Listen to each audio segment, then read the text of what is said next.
Good morning, Caleb. Morning, Rufus. How are you? Pretty good, man. I thought it'd be fun to introduce this episode together because, full disclosure, no surprise to you, Steven Pinker has been a bit of an intellectual hero for me for some time. His book, The Blank Slate, which came out in 2002, was one of a small number of books that profoundly impacted my view of the world. All right, so I'm here to just keep your fanboy instincts in check. Among other reasons, you make other contributions. I mean, something we aspire to do on this show is share all sides of the arguments of our day, and it helps that you and I don't agree on everything. That's true, like the nutritional benefit of a warm bowl of pasta. What nutritional benefit? There is none. But also, there are questions like how quickly will AI accelerate? Not as fast as you think. Has woke culture done more harm than good? And how often am I allowed to have a glass of red wine? Well, I don't know that we disagree about that. I think you always have my permission to enjoy a glass of red wine. But yeah, I think part of my job is to push back when you're suffering from generational myopia. I appreciate that. And this is a nice segue to Steven Pinker because he's ruffled some feathers on the left over the years. Mm-hmm. And I think we can trace that all the way back to The Blank Slate, which I read more than 20 years ago now. His core argument was that the then common belief, a belief I had at the time, that humans are tabula rasas, blank slates, and that most all human behavior is just a result of our environment, is not consistent with the science. Steven argued that our human nature does include capacities for empathy, cooperation, and reason, and better understanding the complexity of our nature can help us build more enlightened societies. And I think the concern from the left is that if you overemphasize nature, if you say nurture doesn't really matter that much, you're on a slippery slope to then making arguments like, well, yeah, there's nothing we can do about inequality because, success in life comes down to genes. That's just it. That's the ball game. Yes. I think his counter would be that he was saying it was a balance of nature and nurture, not just all nurture, but it was provocative. Fast forward to Steven's more recent books, The Better Angels of Our Nature and Enlightenment Now, which managed to further inflame folks on the left. His claim that over the great sweep of human history, violence has been in decline and science and reason have improved the human condition was read by many liberals as a failure to see and properly address systemic injustice. Yeah, I think, again, a little more nuance on that. I think also a concern that there's just a dangerous complacency in celebrating the status quo, which I think you could argue Steven does in that book, right? That if you just say things are pretty good, they're getting better, the logical takeaway is just, well, we should just keep doing what we're doing. We shouldn't rock the boat. And for some, myself included, that can feel tone deaf when you look out the window and you see soaring inequality, or you see an accelerating climate disaster, or you see hundreds of millions of people living in extreme poverty. You see all these things happening in the world that make it hard to accept that, well, incrementally things are getting better and we should just keep doing what we're doing. To me, there are two questions here. What's true about the world and what motivates people to fix things?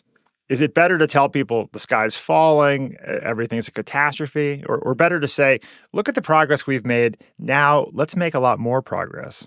Yeah, no, a fair point. Well, look, we didn't come here to debate Steven Pinker's old books. We came to talk about his new book. Why don't you tell us about that one? I was actually here to debate his old book. But yes, let's get into his new book. So Steven's new book is called When Everyone Knows That Everyone Knows. It makes the case that a wide range of social phenomena, from financial bubbles to cancel culture to Super Bowl ads, can be best explained by the concept of common knowledge. When people not only know something, but know that everyone knows it, and so on. This is really a fun book. I would argue the most fun of Steven Pinker's books. You're going to hear a lot of that in the conversation that follows. But it also lands on what I consider to be a really important point. We are a highly collaborative species, and the observance of norms is critical to our ability to collaborate at scale. All these layers of common knowledge are really about the dance we do to protect a set of norms despite all of our divergent motivations and the complex reality that we live in. These norms, which include everything from how we flirt with one another to our respect for the borders of other nations, are not just about politeness or propriety. They're the rails that all of human collaboration runs on. So you're saying that when we take a sledgehammer to our norms, like, I don't know, threaten to invade Greenland, we should tread carefully. Yeah, maybe pick a smaller island. There we go. Sure. All right, Caleb. So let's bring in Steven Pinker. I'm going to try to channel your point of view in a few places in this conversation. I appreciate that. We'll see how you do. All right, let's get into it. Steven Pinker, welcome back to The Next Big Idea. Thank you. Steve, you and I spoke about your last book, Rationality, 4 years ago. I can't believe it's been 4 years. In that book, you wrote, "The arc of knowledge is a long one, and it bends towards rationality." The last 4 years, it seems to me, have tested this. Do you continue to think we're becoming more rational? Well, it depends how long is.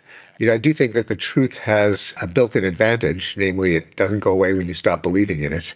And so there are fads and crazes that are popular in the short term, like witch hunts, like human sacrifice, tend to disintegrate simply because reality doesn't conform to them. The way I think of it is there's maybe greater inequality in rationality. That is, there's an awful lot of nonsense circulating, and social media make it easier. At the other end, we have the development of artificial intelligence, which is a spectacular growth in artificial rationality. And many professions are becoming increasingly data-driven, analytics-driven, sometimes toward goals that we may not want to optimize, but certainly the means available are becoming more prevalent at the high end. Well, you are continuing to help us become more rational and to help us illuminate the complexity of this complex species we're all a part of. Your latest book is When Everyone Knows That Everyone Knows, ... You fought for that ellipsis at the end of the title. Why does that matter so much? So the book is about common knowledge in a technical sense. Our ordinary idiom common knowledge refers to something that is widely known or widely believed, conventional wisdom. But there is a technical sense in which common knowledge consists of the state in which I know something, you know it, I know that you know it, you know that I know it, and so on, ad infinitum. So it's when everyone knows that everyone knows, and everyone knows that, and everyone knows that. That's why I had to fight for the 3 dots. I go through the somewhat exotic proof that must be true. But it can also be appreciated in everyday life, where each one knowing that the other knows may not be the same as knowing that the other one knows that they know that the other one knows, and so on. So, for example, in an awkward moment, say at the end of a date in which, say, a man invites a woman up to his apartment for coffee, and she says no, he kind of knows that she's turned down a sexual overture, and she knows that she's turned down a sexual overture. But she may not know that he knows that she knows. She might be thinking, well, maybe he thinks I'm naive. And he might think, well, maybe she doesn't know that I know that she knows. Maybe she thinks I'm dense and that she just turned down coffee. So that's the case where you have reciprocal knowledge. I mean, they're both grown-ups. They both know how human interactions work. And so they both know what just happened. There's still some doubt as to the other one knows that they know. Now, just to address an obvious objection, namely, how could anyone wrap their mind around, I know that she knows that I know that she knows? I mean, your head starts to spin. Common knowledge can be generated in a stroke by the intuition that something is out there, public, latent, in your face, unignorable, self-evident. And that gives rise to a kind of instantaneous perception that something is common knowledge, which we experience just in the sense that something is out there. You can't take it back. It's the elephant in the room. Even though we don't have to reel out all of the I know that she knows that I know that she knows thoughts, they're implicit, they're packed into that awareness that something is out there. That's the thesis of the book anyway. Well, serious students of human behavior have known about these dynamics since at least 1999, when this episode of the TV show Friends aired. The setup is that Monica and Chandler are having a secret romance. There's a battle of wits over who knows what, leading to this memorable line. They don't know that we know they know we know.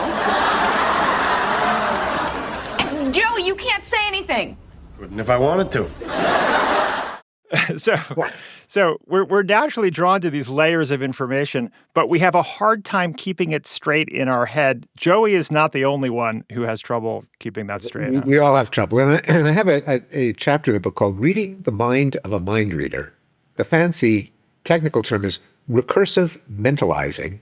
Mentalizing is the term in cognitive psychology for trying to get into someone's head.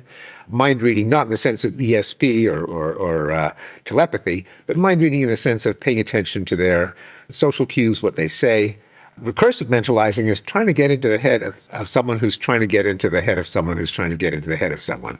That episode, which I quote, and there are others like it in popular culture, like the Battle of Wits scene in The Princess Bride, which I wish I had included in it. Yes, I love that scene. And I think we do engage in that kind of getting inside someone's head when they're trying to get inside someone else's head.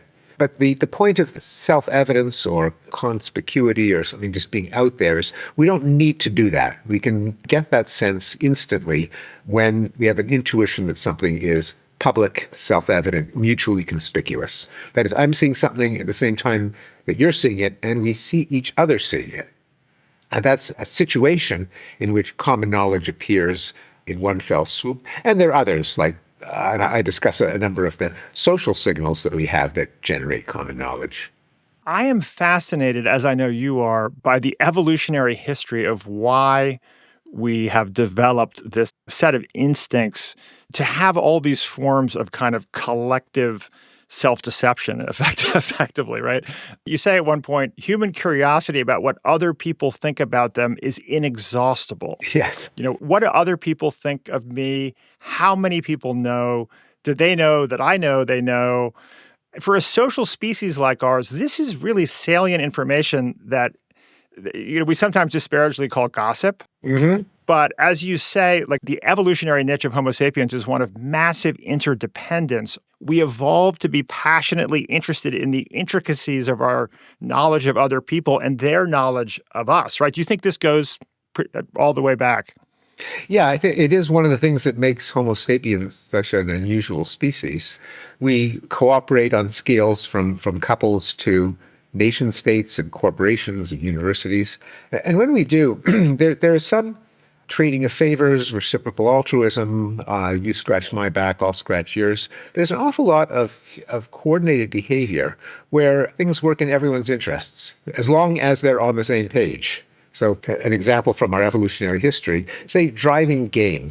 A human cannot outrun an antelope, but group of people acting together can kind of fan out, make a lot of noise, scare the animals to a patch of land where it's trapped, and they can then dispatch them or even force it over the edge of a cliff. But only if they all work together. One person banging a drum, the animal will just zip away. But a group of people cornering the animal can accomplish what a single one doesn't. But only if they all get together at the same time, coordinate their plans. Language, of course, is the best way of doing that because the content is unlimited, as I've written about in previous books. And I think the main reason we have evolved language is it's a cheap and easy common knowledge generator, allowing coordination. And in a modern society, our lives are governed by corporations, by governments, by universities, by nonprofits, by things like money, all of which have a powerful existence, even though they're not made out of stuff. They're made out of common knowledge. That is, they exist because everyone knows they exist and everyone else knows that. If we're looking for evidence of the deep evolutionary history of these instincts, I think these examples of when we involuntarily communicate with one another are particularly resonant. You have a wonderful chapter where you talk about laughing and blushing and crying. Let's start with blushing, which Darwin referred to as the most peculiar and most human of all expressions. What's happening when we blush? Mark Twain echoed that by saying, man is the only animal that blushes or needs to. Right. Yeah, so the thing that I suggest about blushing is that it's a number of nonverbal displays that generate common knowledge because they're unignorable both from the inside and from the outside. So when you're blushing, you feel the heat in your cheeks while knowing that other people can see the reddening in your cheeks from the outside. And moreover, when you know that they are seeing the reddening, you know that they know that you know that you're blushing, as when they say, "You're blushing," which of course makes someone blush even more. Right. It's almost designed as a common knowledge generator because it's perceivable both from the inside and the outside. And what it does is it generates common knowledge that you know that other people think you have screwed up. You've committed a faux pas. You've claimed more than your fair share of attention. And you care, and you're sensitive to this fact. That's exactly right. And as Darwin noted, he was, as with so many things, he was so insightful, so prescient. Blushing is not a confession of guilt. It's not a telltale heart. It's not a lie detector. People blush even when they're completely innocent. But as Darwin said, we blush in the presence of our accusers. Knowing that other people think we've committed a faux pas makes us blush even if we know that we haven't. And people will blush when everyone turns around and sings happy birthday to them. I haven't done anything wrong. It's really to acknowledge I haven't tried to become the center of attention. I'm no better than you. And crucially, in all of the cases in which we blush, as you noted, it's an acknowledgement that I play by the same rules that you're playing by. I may have screwed up, but I know that you think I've screwed up. Therefore, I'm not a weirdo. I'm not a psychopath. I'm not a loose cannon. Where the social rules in place, I know what they are. I think the last time that I blushed was when I was a birthday, people singing to me in a restaurant or something. Right? I very reliably blush. And I think you say in the book, this is one of the most common occasions in which people blush. And you think the crime is aging. No, I think as you say, the crime is appearing to claim the spotlight of attention. Grandstanding or yes. Yeah, claiming attention. And this is fundamentally about the incredible importance of dominance, of our desire collectively to be egalitarian and to at least appear to have a egalitarian approach, even when we know the reality of our interactions with our fellow colleagues and Homo sapiens is more complex than that there are hierarchies and there are different status levels and dominance, but we put great effort into maintaining a kind of egalitarian stance. And that's part of why we have, there's some levels of deceit, effectively, in our collective common knowledge. Well, crucially, we have different kinds of relationships, and we switch among them depending on the people involved and the context and the resource in question. Sometimes we want to be in hierarchical relations. An employee defers to a boss, sergeant defers to the colonel, etc. And more informally, we often have informal dominance hierarchies. But there are other and they're great when you're on top. But we also have egalitarian relationships among friends, in a family setting, among colleagues, where you actually want to actively signal, I'm not trying to be the alpha, and I won't let you become the alpha. So I think that's why people blush in communal, egalitarian social circles where you really don't want to be lording anything over anyone else. You don't want to be making a claim to being special. And I think it's also the basis of self-deprecating humor. Laughing also is a common knowledge generator. When you laugh, you know it because it interrupts your breathing, it interrupts your speech. And of course, other people know because they can hear it. They hear the ha ha ha. The common denominator in laughter, I suggest, is that it's a human's counter-dominance mechanism. Yes. Many species that have dominance hierarchies also have counter-dominance signals. When you try to take down the alpha or climb up the rank, in humans, what humor consists of is noting some infirmity, some weakness, some embarrassment, some humiliation, some shortcoming, some pratfall, sometimes aggressively, when you poke fun of a superior, or for that matter, a subordinate, to reinforce the hierarchy or level it. But humor can also be used convivially. I mean, one of the greatest pleasures in life is you sit around laughing with friends. And what you're often doing is you're making jokes at your own expense. You're gently teasing your buddies. And what I think that's doing is, as a counter-dominant signal, it's saying, in this group of people, there is no dominance. We're all equal. Right. We're part of a circle of sharing and mutual care. And in real life, very few instances of laughter come in response to an actual joke. Right. Or even anything that would be funny out of context. And this is studies done by Robert Provine, a human ethologist. And you can try it for yourself. Next time you're in a social circle or setting, even with a friend or a group of friends, pay attention to what makes people laugh. It's almost never a joke, and it's almost never even funny. It's something like, "You can't be serious," or "I can't believe it," or "You'll never guess, what happened next." Utterly banal lines that just signal some kind of minor breach of order, of decorum, of dignity. And we constantly do that to reinforce the idea that we're all equals. Right. And each of us knows that the other knows, because the converse, a relationship of dominance, is also a matter of common knowledge, unless you're actually fighting, which people and other animals sometimes do. But actual fights are rare. More often, a subordinate defers to a superior because they know the superior will stand his ground, and the superior can get away with standing his ground because he knows the subordinate will give way, and the subordinate gives way because he knows the superior will stand his ground. So it is another case of common knowledge of where you stand in the hierarchy.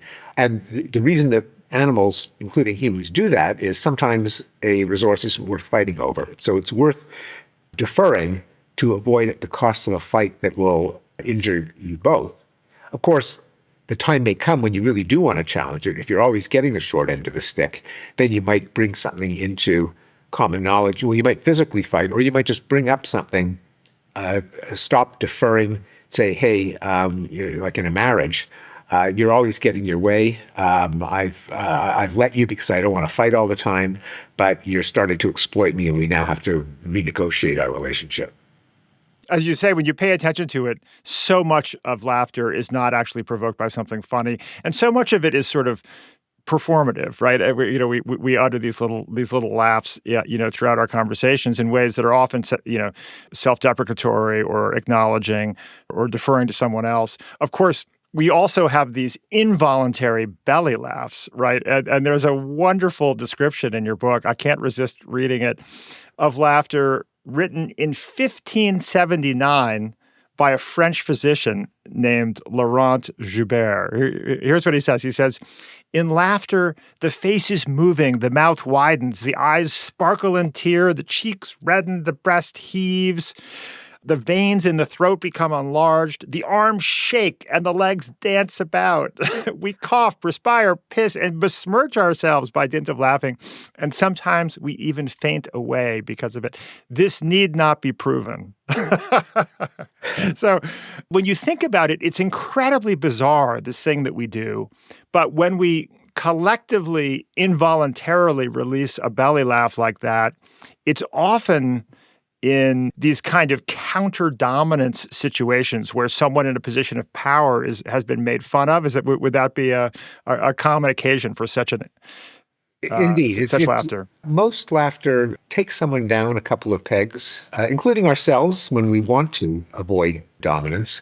And a lot of humor can be outright aggressive, slapstick. It often involves humiliations like excretion, shitting and pissing and farting, pies in the face. Cuckoldry has always been a rich source of humor. Various kinds of indignity and taking down. And as that passage from Joubert reinforces, the reason that people have puzzled over humor for so long is that the trigger is cognitive. It's cerebral. It's some sort of information, but the response is physical. Yes. Our muscles, our diaphragm, our larynx, all of those are involved in a real physical response to something that might just be a sheer witticism.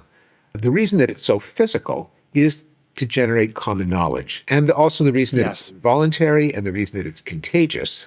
Namely, it makes something that was private knowledge common knowledge. That is, each one of us knew that there was some embarrassment or indignity. By laughing, I now am aware of it, and I'm aware that you're aware of it. That can generate solidarity, strength in numbers, and it could make it undeniable to both parties, therefore reinforcing the decline in dignity. Yeah, it just, as you were talking, I just thought of a scene, and I think it was in the movie This Is 40, where the husband and wife are talking about ways they've imagined murdering each other. Oh my I feel like you want to kill me. I do want to kill you. How would you do it? I don't know. Poison you. I poison your cupcakes that you pretend not to eat every day and just put like enough in to just slowly weaken you. I love it. I would enjoy our last few months together. Me too. Because you'd be so weak and like sweet, and I could take care of you, but while killing you. That was played out for laughs in that fictitious scene. It's probably something, don't try this at home. In the final chapter called Rational Hypocrisy, Radical Honesty, I note that it's almost a cliche to say that there are a lot of social rituals, there are white lies, there's politeness, there's kind of genteel, benign hypocrisy in human affairs. And I try to explain why that is the case. And the thought experiment of externalizing your private thoughts, making them common knowledge. In these fictitious circumstances, it works, but in real life, it may not. I mean, depending on the nature of the relationship. But people's imaginations seethe with wicked thoughts, with wicked fantasies. People have, and we know this from confidential surveys of private thoughts, people fantasize about having sex with all kinds of inappropriate partners, committing acts of aggression that would put them in jail, if not have them executed. If we are mature, aware adults, each of us knows that the other one has such fantasies. So we have the private knowledge, the reciprocal knowledge, but actually confessing to them can poison the nature of the relationship, because human relationships are depend on certain commonly held assumptions that are fictions, but keep us together for all that. So among friends, it's that your devotion to your friend is limitless. You value their interests as much as your own. For couples, romantic couples, it's that you're completely faithful in heart as well as in deed. Again, none of these are literally true, but and sophisticated adults know they're not literally true. But making it common knowledge is nullifying the compact that allows that relationship to be sustained. I love your example of a close friend saying to another close friend, I love you, but your story's getting kind of boring, and I've reached an inflection point where I'd rather watch a TV show. Yes. Right. Even with our very closest friends in the world who know us better than anyone, we wouldn't say that. But we would think it. We all have these thoughts. And so... And when the friend says, make some lame excuse like, oh, I've got to go. If you're a sophisticated adult, you might even know that they're thinking, oh, he's had enough of me for now. And you accept that. Right. This goes back to the top of our conversation. What's the difference between two people knowing something, maybe even knowing that the other person knows it, versus knowing that they know that they know that they know it. And, in the case of that ending a conversation, both might know that one party is getting bored. Each probably knows that the other one knows it, but still saying it, which generates the unlimited number of levels, can really change the relationship. It can lead to the emotion that we call awkwardness, or even if it's deliberate and sustained, to outrage. And awkwardness is the emotion that kind of regulates our social relationships.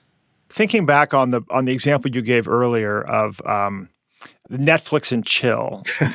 Would you like to come up to my apartment for a little Netflix and chill?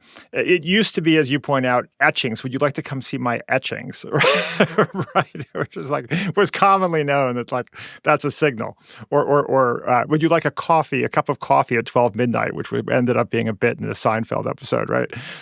Coffee's not coffee. Coffee is sex. Maybe coffee was coffee. Coffee's coffee in the morning. It's not coffee at 12 o'clock at night. Well, some people drink coffee that late. Yeah, people who work at NORAD or on 24-hour missile watch.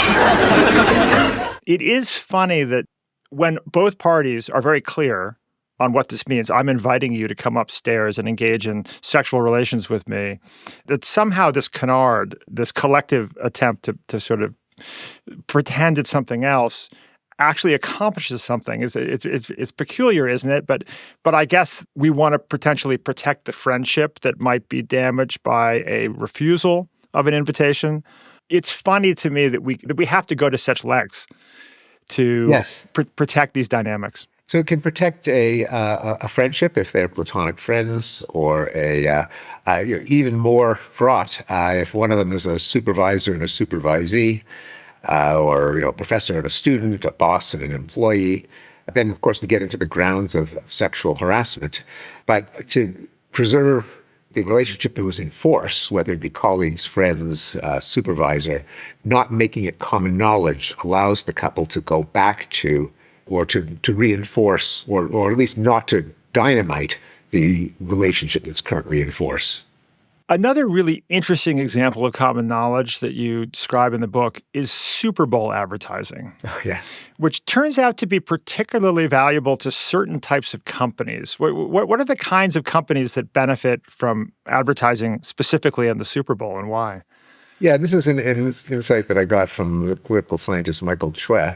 The thing about the Super Bowl is that it is a nationwide common knowledge generator. That is, when you're watching the Super Bowl, you know that millions of Americans are watching the Super Bowl, and everyone knows it. The Super Bowl is a really big deal. And that makes it ideally suited for advertising certain products that depend on common knowledge. And what Chue showed, it isn't just the number of eyeballs that advertisers pay for. They actually pay more per eyeball for the Super Bowl because it generates common knowledge. So this might include products that don't work unless lots and lots of people adopt them at the same time.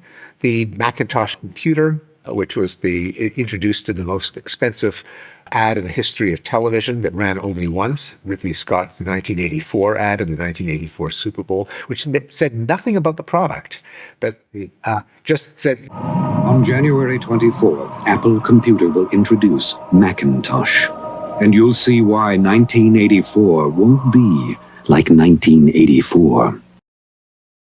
The idea was that no matter how insanely great the Macintosh was, and it was insanely great at the time, it was the first computer with windows, with icons, with menus, with a mouse, but no one was going to be the geek, the oddball who has this fantastic computer and be the only one, and therefore not be able to find apps for it, service, user groups. So how do you get everyone to buy it at the same time? Well, everyone has to know that everyone else knows about it, and the Super Bowl is very good for that. Or the Discover card introduced in the Super Bowl.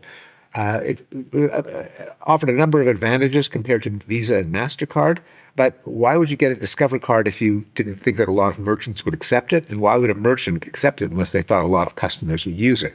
You have to generate that common awareness in a stroke, and that's what a Super Bowl ad can do. And the third thing is products that are consumed in public, that is not toothpaste or motor oil or batteries, but beer, running shoes, even movies and books, which you want to talk about with your friends afterwards.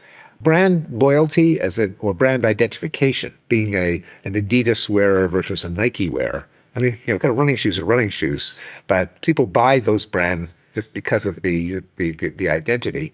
You have to know that other people know about that product before you'll be willing to buy it. Or in the case of, let's say, a blockbuster movie or a best-selling novel, part of the fun is seeing the movie. Part of the fun is discussing it with friends, around the water cooler, or even going out for coffee after the movie. And so often blockbuster movies are also advertised on the Super Bowl for that reason. It doesn't even be the Super Bowl. It can be a televised presidential debate or a widely anticipated interview. Just something, there's a premium to advertising that generates common knowledge as well as lots and lots of private knowledge.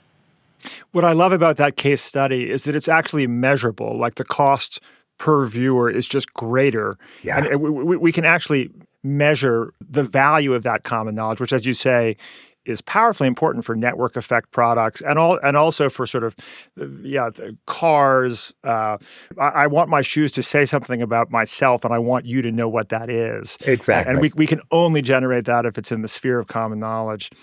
Yeah, in the case of shoes, it's not clear what a Nike wearer is or a Bud Light drinker is. I mean, what goes along with that image? But probably it's that it's not, I'm discerning enough not to use no-name generics. So there's at least some cachet, and that's what the advertisers are trying to gin up. As we move into weightier and weightier areas in which common knowledge impacts all of us, let's talk about cancel culture. In the last couple decades, many scholars have been punished for constitutionally protected speech in American universities. You've described this as a regime of intellectual repression more severe than the McCarthy era. What's been going on, and what does this have to do with common knowledge? Yeah, it's not just a hyperbolic panic. This is based on actual data on number of firings, incidents of censorship, and censuring in universities from the Foundation for Individual Rights of Expression. Although it is now, in the wake of Charlie Kirk's assassination, cancel culture has been exploded on the right, where anyone who doubts how saintly Charlie Kirk was can expect to be mobbed on social media, sometimes fired, sometimes targeted death threats. So it is a human instinct, and I call the chapter the canceling instinct. It's an issue for me because I'm pushing back against it in academia. I co-founded and I'm a co-president of the Council on Academic Freedom at Harvard. But the point of that chapter isn't to fight that battle here, but rather it's to take the stance of a psychologist, which is what I am, and ask, why do people feel the need to censor and deplatform and silence in the first place? And I think common knowledge enters into it. That's why it's in this book. I think it comes from the sense that our moral and social norms, what a decent person does, is a matter of common knowledge. That is, you don't tell ethnic jokes anymore. You don't, you pick up your dog poop. You don't expose certain body parts. All of these norms that govern our day-to-day behavior, not because they're police that enforce some law, but just because everyone knows you don't do that. And everyone knows that everyone knows it. So these are our norms. And so when a norm is breached in a public space, that is, you think everyone sees it being violated, there is an urge to prop up the norm by punishing that person also in a public place. It used to be that we had public hangings and public beheadings and pillories and stocks in the town square, where it's important not just that the person be punished, but that everyone see the person be punished and everyone know that everyone else can see it. That's what keeps a norm a norm. In the case of academia, largely tilted to the left, but it can also happen on the right. There are certain sacred values that people feel a need to prop up. In the case of academia, that systemic racism is an emergency that has to be constantly noticed and combated. In the case of the right, that conservatives are victims of institutionalized prejudice against conservatives by a left-wing conspiracy. And so if someone seems to defy that common understanding, you can't let them get away with it. And social media makes it very easy to pile on someone. You can get 600 signatures to a petition in a few minutes. And so I think so the combination of doing it through social media, and the reason that so many officials, deans and presidents and executives sometimes capitulated to the mob and fired someone for some innocent remark is they see hundreds of tweets denouncing that person, and they just want the negative publicity to go away. And it's just so easy to gin up on social media. So I quote a story that scientists love to tell. Turns out, I fact-checked it, turns out to be apocryphal. It never happened. But it's a good story anyway. So according to this story, in the 19th century, some proper lady, sometimes it's the wife of a vicar, learns about Darwin. And she exclaims, "Descended from apes, my dear, let us hope it is not true, but if it is, let us hope it not become widely known." It's commonly known, that is, everyone knows that everyone knows it. That was thought in her day to be a threat to the moral order that humans were divinely created. In our day, there are other sacred beliefs that people hope they're not true, but if they're true, they want them not to be widely known. So the policing of norms, the maintenance and policing of norms is critical to these dynamics. And you were on the receiving end of some of this. In July 2020, I think there were more than 600 linguists who signed an open letter to the Linguistic Society of America to remove you as an LSA fellow. an unpleasant experience? What were the allegations? How was that for you? Oh, it was. I mean, it was unpleasant, but quite trivial in the course of things. It'd be if it had succeeded, which it did not, it would have removed one line from my resume that probably no one would have even noticed whether it was there or not. So I'm not a distinguished fellow anymore. Who gives a damn? But what made it upsetting, for me, I'm a tenured professor. I'm a big shot. It doesn't affect me. Yeah. The two things that did concern me is one is the message that it sends to more vulnerable scholars. That is, don't depart from orthodoxy, or your nice career you got there would be a real shame if something happened to it. And also the sheer stupidity of the petition. For example, I tweeted a study by one of my colleagues at Harvard showing that racism has been in decline.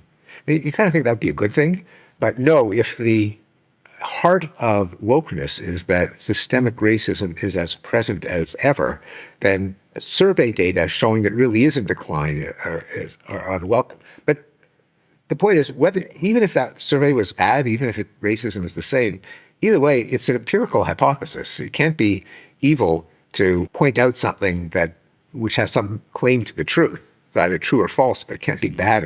But this was considered a terrible sin.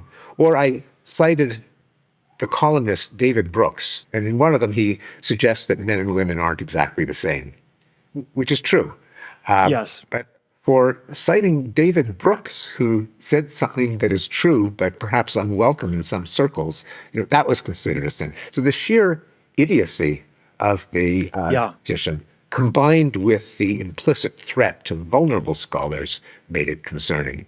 And it was aligned with a theme of criticism that you have received in your books, The Better Angels of Our Nature and Enlightenment Now. You describe data showing that the world is by and large getting better for most people. This has been received by a subset of people on the left as some kind of indication that you're denying the suffering or not seeing the suffering or areas of decline in quality of life that some groups have experienced in recent decades. What do you make of that criticism? Progressives hate progress.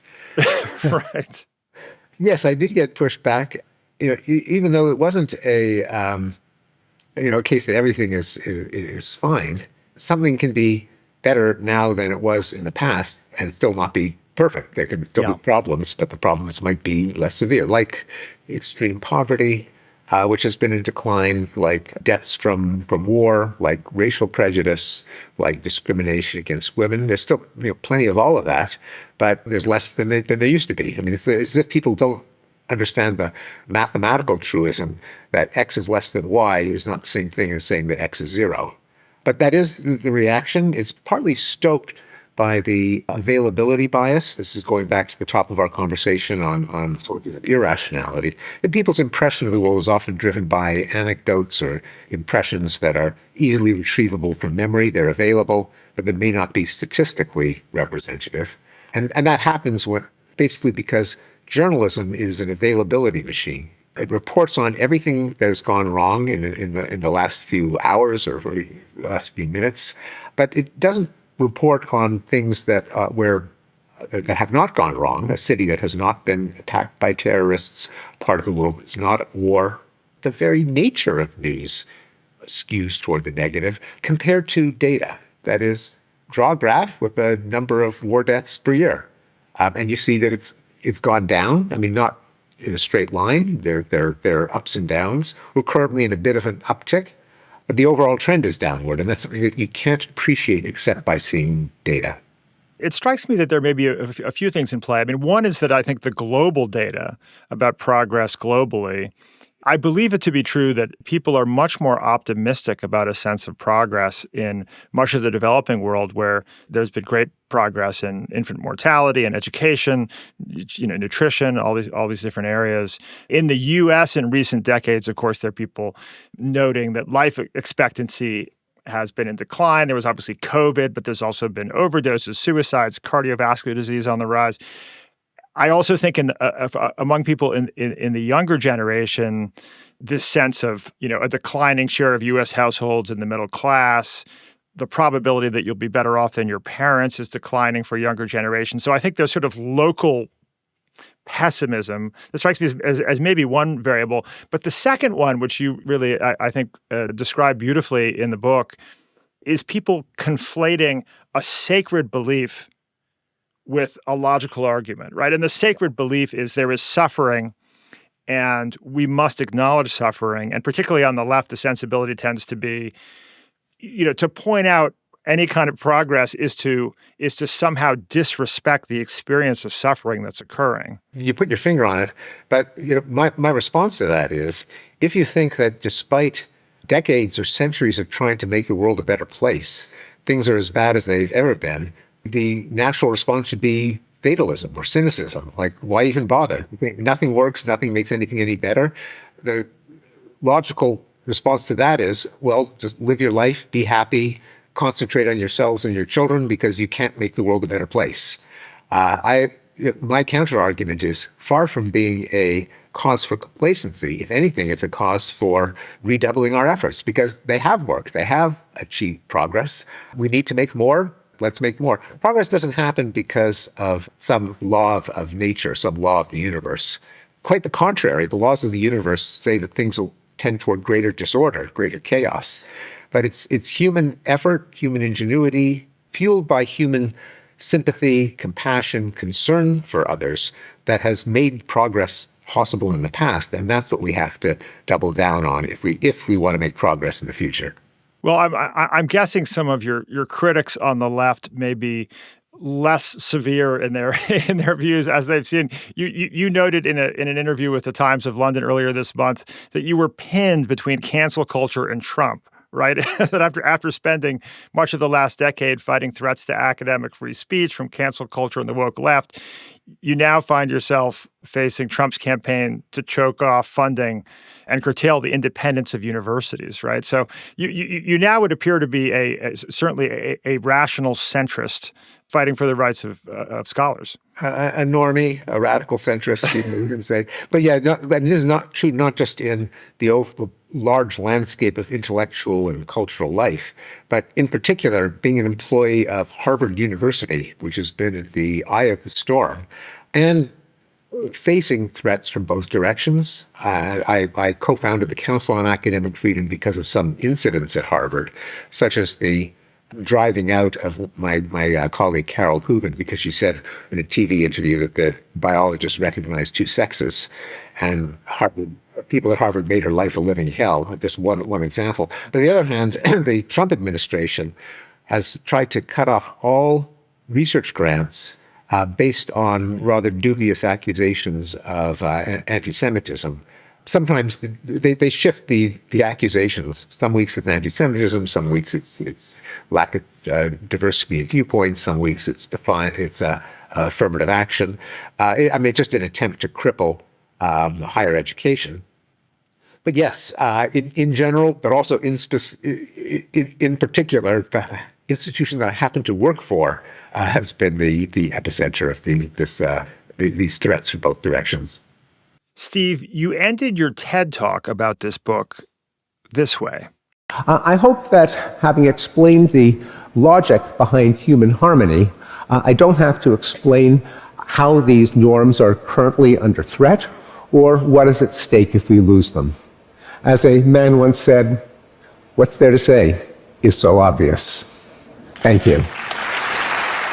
I think in the interest of common knowledge, we may have to ask you to be more explicit. What is at stake? Yes, well, the norms that I was referring to in that indirectly in that wrap-up, first of all, norms of civil discourse in the political arena, and I don't have to be coy, Donald Trump has exploded norms that have been in force in both liberals and conservatives for decades, such as you don't blatantly lie, you don't insult people to their face, you don't demean women because of their appearance, you don't insult war veterans, parents of soldiers who have died fighting for their country, you don't denigrate your predecessor in the office of president and the international stage. You don't boast. You don't constantly attack half of the country if you're president. All of these norms Trump has gleefully exploded. And I think since it isn't just him, but by showing that you can get away with it in a public arena, it has spread to others like Elon Musk. That is a degradation of our public discourse, which is a problem not just because we want people to be nice, we don't want them to be, angry and vengeful, but just we have problems to solve, and we're not going to solve them if people who disagree are going to be called evil and are going to be repressed. We've got to get together and solve all problems, and that's what the norms of civil discourse are designed to do. But also there are norms on the global scale that even though they aren't made out of anything, they're just expectations of what you do or don't do, they may have kept the world at peace. Norms like nation states are immortal and you don't question their existence. International borders are grandfathered in and you don't constantly have armed disputes over whether some piece of land that's on the other side of the border rightfully belongs to you. Maybe it does, maybe it doesn't, but that was the cause of the war for centuries. As of 1946, we more or less got over that by implementing the norms that nation states are immortal, borders are grandfathered in, war is not acceptable. Like all norms, they exist because people think they exist. There's no global police force that can enforce them. There's the United Nations, but that's toothless.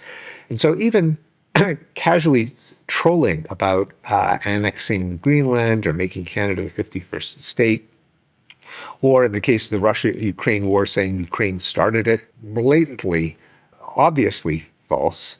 The danger is that it kind of says, well, from now on, any country can fantasize about taking back territory from some other country that they think belongs to them. And that could open the door to an era of warfare. One gets the sense, and I think we do have listeners of the show on both sides of the aisle, but I think a lot of people who even supported Trump recognize that many of these norm violations are extraordinary. I think Trump himself seems to have been surprised when he said things like, I could stand in the middle of Fifth Avenue and shoot somebody and I wouldn't lose any voters, okay? It's like incredible. There's almost a sense that he just sort of stumbled through all these, some of these initial norm violations, realized that people read it as authenticity and candor, and now is sort of taking a wrecking ball to norms, which the implications, the degree to which our world runs on respect for norms is probably not something that most people think about to the degree that you do in this book, right? And I think that's why you landed there in your TED Talk, right? Is that the consequences, we have these incredibly kind of convoluted layers of things that we admit, things that we share, things that we maybe dissemble about. We do all of that out of deference for norms in order to collaborate more effectively as a species. The consequences of throwing all that aside are considerable. That's exactly right. That is an excellent summation of what I wanted people to understand more deeply, namely what is a norm, which ones are important, there are times in which you do have to overturn a norm. There are sacred cows that have to be tipped over. But human social life and political life and economic life runs on norms, and it's good to have some awareness of what keeps them in place. Well, the last thing I would say, Steve, so as not to land in such a sort of a dire tone, is that as vexing as humans are, as strange and sometimes frustrating as humans are, there is real beauty to this dance we do with language and the many layers of truth that we collectively manufacture and sustain in our common knowledge. And so much of the nuance we love in art and literature and psychology is because of this complicated dance we all do. And I found myself, as I was finishing your book, finding this beautiful. And we do all of this in a collective attempt to collaborate better. That's exactly right. It's common knowledge that really allows for the accomplishments that make humans human. humans are not solitary. What makes humans humans is that we coordinate in groups from couples to nations, to, in some cases, the entire world.